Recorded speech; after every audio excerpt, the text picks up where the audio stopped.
तो एक्सरसाइज 7.1 में तीसरा नंबर का सवाल है।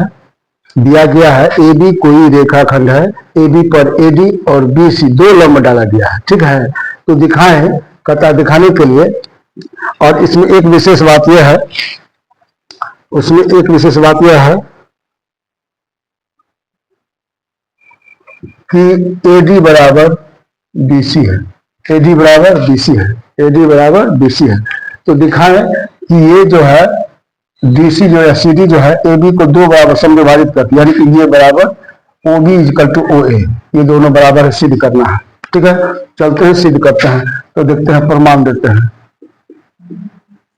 सवाल यही है, दिया गया है कि ए बी पर ए डी तथा बी सी लंब है, सिद्ध करें कि सी डी रेखाखंड ए बी को सम विभाजित करती है, जबकि यहां लिखिए, जबकि A D equal to B C है, सवाल दिया गया है। तो प्रमाण करते हैं। प्रमाण त्रिभुज ए ओ डी या त्रिभुज बी ओ सी ले लीजिए, त्रिभुज बी ओ सी एवं त्रिभुज ए ओ डी में, ठीक है। फिर बी ओ सी में क्या होगा, बी सी इक्वल टू, याद रहिए ये त्रिभुज, ये तो पहले इसका लेंगे, उसके बाद इससे कंपेयर करते तुलना करते, तो उसके बाद इसको लेंगे, ठीक है। तो चलिए इस त्रिभुज का बी सी त्रिभुज का ए डी बराबर है, B C equal to A D, ठीक है। और उसके बाद क्या है, इस त्रिभुज का ये कोण 90 डिग्री है, कौन कौन है 90। तो चलिए एंगल ओ बी सी, इसको हम बाद में लेते हैं। चलिए एंगल इस त्रिभुज में एंगल सी बी ओ या ओ बी सी, इसका लिखिए एंगल ओ बी सी।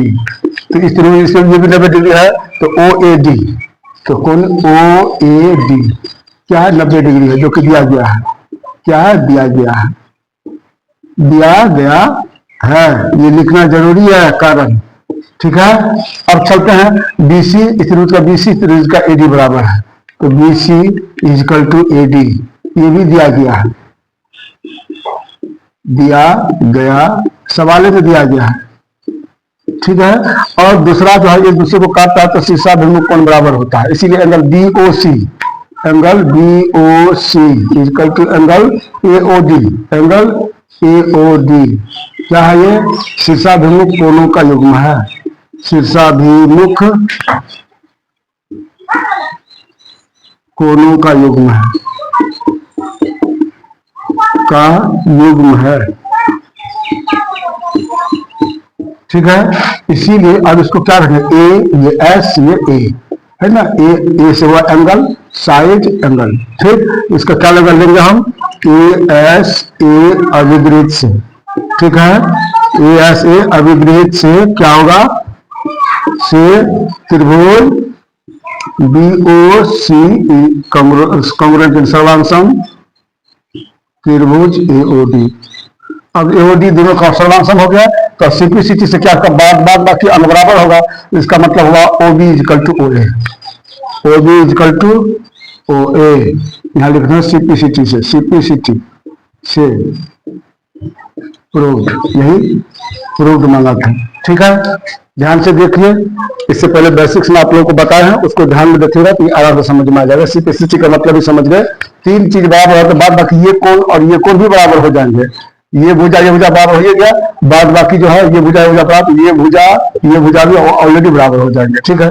लेकिन जिसकी मांग है वही चीज देते हैं, ठीक है, ठीक है। लेकिन जिसकी मांग है वही चीज देते हैं, ठीक है।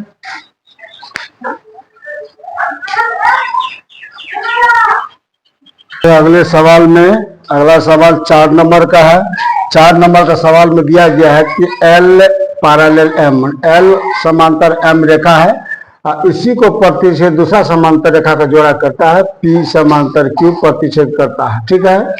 एल पैरेलल एम, एल समांतर एम, जो दो समांतर रेखा है उसको दो समांतर रेखा जो प्रतिच्छेद करती है, जिसको ये पी जो प्रतिच्छेद करती है ए बिंदु पर एल को, और एम को एम बी बिंदु पर, और क्यू को क्यू करता डी बिंदु पर, और एम समांतर रेखा को सी बिंदु पर करता है। तो ए सी को मिलाने पर एक त्रिभुज बनता है ये, और दूसरा त्रिभुज बनता है ये, ठीक। ए बी सी और ए सी डी दो त्रिभुज बनता है। तो दिखाना है कि त्रिभुज ए बी सी सर्वांशम त्रिभुज ए सी डी, है दिखाना है। तो चलिए प्रमाण देते हैं, चलिए प्रमाण लिखते हैं। त्रिभुज एबीसी में, त्रिभुज एबीसी एवं त्रिभुज एसीडी में, एसीडी में, ठीक है। त्रिभुज एबीसी और एसीडी में प्रमाण देते हैं। तो चलिए इसमें जो है मान के चलिए पी पी पी समांतर क्यू है, ये तिर्यक रेखा है। तो पी समांतर क्यू है और पी से सटा हुआ ये कोण है, क्यू से सटा हुआ ये कोण है, इन दोनों एकांतर कोण हो जाएगा। तो क्योंकि ये कोण नहीं होगा फिर इसके समांतर, तो पी से पी समांतर क्यू है तिर्यक रेखा, तो पी पी पी रेखा से कोण सटा हुआ है, ये कोण सटा है, इसके समांतर क्यू है तो क्यू से सब सटा हुआ ये कोण 3 है। तो चलिए त्रिभुज एबीसी में कोण ए, कोण 1 बराबर कोण 3 होगा। इस त्रिभुज का कोण 1, इस त्रिभुज का कोण 3 हो जाएगा, कोण एंगल 3 क्यों होगा? तो लिखना है एकांतर कोणों का युग्म है, एकांतर कोणों का युग्म है, युग्म माने जोड़ा,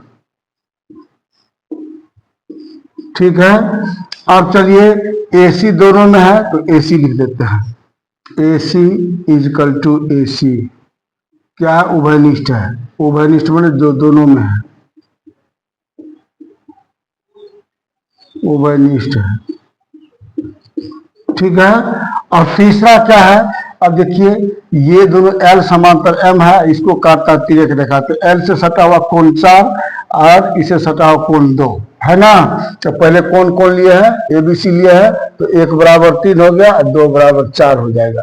तो चलिए क्योंकि ये इससे सटा हुआ, ये दोनों समांतर रेखा है, इससे सटा हुआ कोण ये हुआ, इससे सटा हुआ कोण ये हुआ, तो कोण 2 बराबर कोण 4, ये भी क्या है एकांतर कोणों का युग्म है, एकांतर कोणों का युग्म है, ठीक है, एकांतर कोणों का युग्म है। तो इसमें देखिए एक क्या है, ये एंगल है, ये क्या है साइड है, ये क्या है एंगल है। इसको हम कोण भी बोल सकते हैं हिंदी में, इसको क्या बोलते हैं भुजा बोलते हैं, इसको क्या बोलते हैं कोण बोलते हैं। तो कोण सा विपरीत लग जाएगा, कोण भुजा कोण या ASA, ठीक है। तो इसमें क्या देंगे, इसीलिए ASA अभिगृहित से, अभिगृहित से त्रिभुज क्या हो जाएगा ABC सर्वांशम त्रिभुज ACD, ठीक है। इसी को प्रूव करना था, प्रूव हो गया, बहुत इजी है, थोड़ा ध्यान दीजिए बस। ABC सर्वांशम ACD यही प्रूव है, ठीक है। थोड़ा अपना कंसेप्ट लगाइए, कोई भारी चीज नहीं है, समझने वाली चीज है बस, ठीक है। तो चलते हैं अब अगला सवाल में बिना कोई समय गंवाए। वैसे भी मैथ्स का क्लास में कुछ बोल नहीं सकता है, ज्यादा टाइम मिलता नहीं है। तो चलिए इसके बाद चलते हैं 5वां सवाल में, ठीक है। A to Z सवाल आपका हल होगा, चाहे 9 का हो 10 का हो, किसी भी सब्जेक्ट में, एक भी सवाल नहीं छोड़ा जाएगा, बशर्ते आप ध्यान दीजिए एक भी सवाल आपसे न छूटे। चलते हैं तो अगले सवाल में।